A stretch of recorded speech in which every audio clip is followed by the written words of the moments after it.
Hi guys, so after my video I posted about God's not a dictator and basically explaining how much he really loved us, well still loves us, we just choose to be a little bit disobedient and disappoint him. And I actually understand the agony and pain that he's under with our continuous bad choices, if I can put it that way, and lack of love for firstly God, and lack of love for one another. And one another is not just your closest, but everybody in and around you, everybody you meet on the streets. Because like I explained, the spirit that's in me, my consciousness and your consciousness and everybody else's consciousness, is a globally shared consciousness, and that's where God's spirit resides, and that's what makes us different. He says he made us different from the animals. He gave us the ability to negotiate, to speak and understand, and to be there for each other. Not as animals who have instinct, who have default programming. We are free roaming. We have choice. So coincidentally, the next morning, God's got this thing of waking me up at 4 in the morning as of lately, and he gave me this message, and I thought it was profound given what I've spoken about. So it's 1 Corinthians 13, and it's also known as the love chapter. It's a famous passage in the New Testament written by the Apostle Paul. It's a profound and prophetic description of love, highlighting its essential nature, characteristics, and supremacy. So supremacy meaning that it overpowers everything else. So remember what I said in the universe, 95% of what we, well, 95% of what the universe is unknown. And I'm of the firm belief that love, hate, so all the things Paul explained about the flesh and all the things he explained about the spirit, and whether you're living in the flesh or the spirit, those are the fundamental forces that has a dire impact on reality itself. And I believe that science is about to prove this. There's a couple of experiments that the guys have been doing to show that affection has an impact on reality. So verse 1, it says, if I speak in tongues or of mortals and of angels, but I do not have love, I am a noisy gong or clinging cymbal. So Paul emphasizes that even extraordinary spiritual gifts like speaking in tongues are meaningless without love. So if you don't have love for one another, then it's a pointless exercise. Because I'm 100% sure that God's universal language, the language where he thrives on, is love, and everything is built on love. And that's why Jesus' number one teaching was love. Love your father and love your neighbor, and then you would have fulfilled all the other commandments.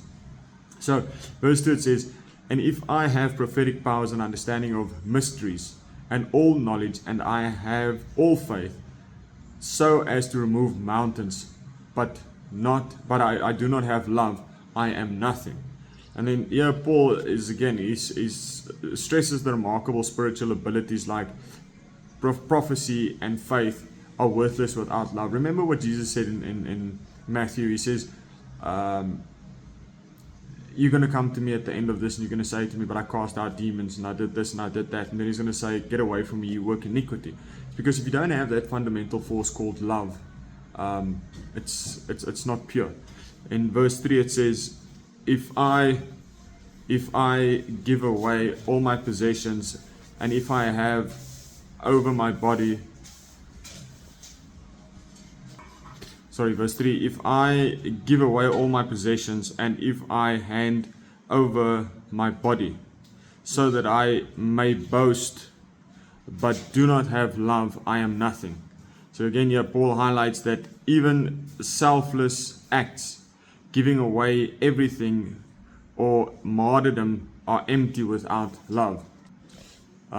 So again, it's just highlighting the importance of love above everything else. In verse 4 to 7 it says, love is patient, love is kind, love is not envious, love is not boastful, love is not arrogant, not rude, it does not insist on its own way, it is not irritable or resentful, it does not rejoice in wrongdoing, but rejoices in truth, it bears all things, believes all things, hopes all things, endures all things. And there Paul's basically just describing the characteristics of love. And I think a lot of us lack the knowledge of what love really is. And it's actually, I've searched the word and the true meaning of it. And it's again, it's not just a word, it's a phrase, it's a whole meaning of a couple of things. And again, that's why God is love, and that's why Jesus was the fundamental principle for us, because he utterly lived it out. Paul describes the characteristics of love: patient and kind, humble and unselfish, not easily irritated or resentful, rejoices in truth and righteousness, endures and perseveres through all circumstances. And then verse 8 to 10, it says, love never ends.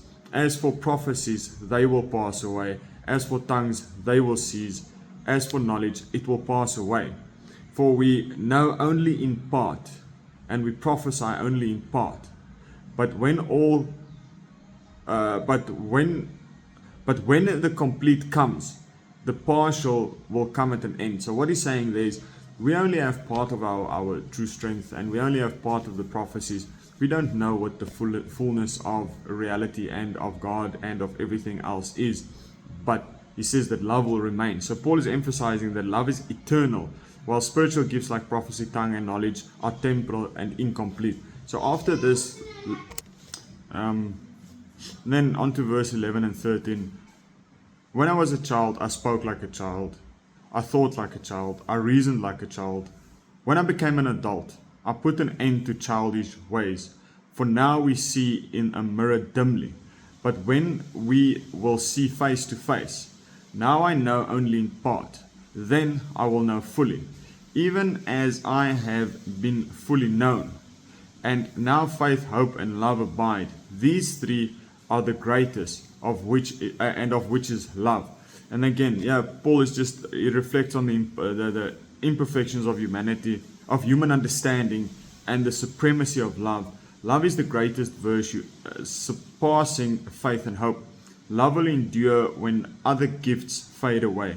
So basically, and then in summary, what he's saying here is 1 Corinthians 13 presents love as the essential foundation of Christian life, surpassing all other spiritual gifts and virtues. It describes love as patient, kind, humble, and enduring, emphasizing its eternal nature and supremacy. And now if you look at Matthew, Mark, and Luke, and the example that Jesus has left us, that is pure love.